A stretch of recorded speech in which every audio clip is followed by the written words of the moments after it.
Our top story at 6, with the March 1st deadline approaching, Monroe County Commissioners have yet to make a decision on House Bill 581. The bill introduces a statewide homestead exemption that caps annual property value tax increases, limiting growth based on the previous year's inflation rate. 41 NBC's Taylor Gilchrist has more.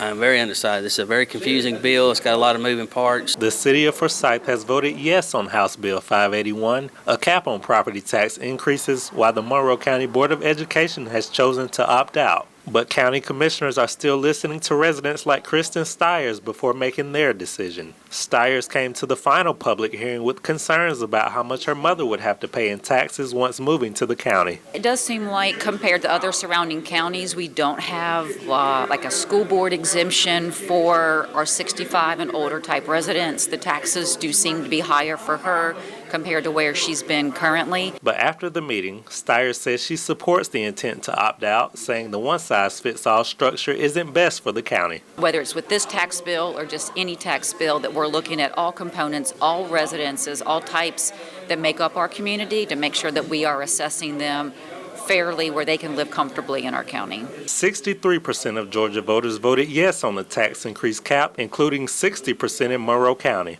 Some commissioners, like other residents, say they voted yes on the bill, not knowing what all it entailed. They say they will rely more heavily on what people said in public hearings than what voters said at the ballot box. It was presented in a way that it made me think it was going to be good for the taxpayers, and ultimately it is, okay?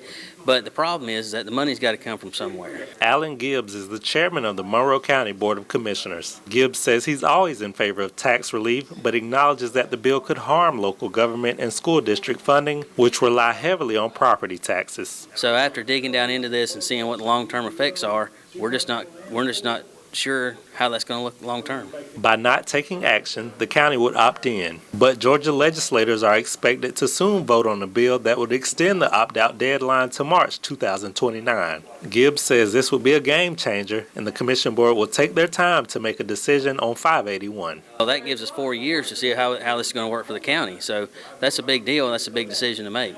In Forsyth, Taylor Gilchrist, 41 NBC News. Today with 41 NBC on whether the opt-out deadline for House Bill 581 is extended or not.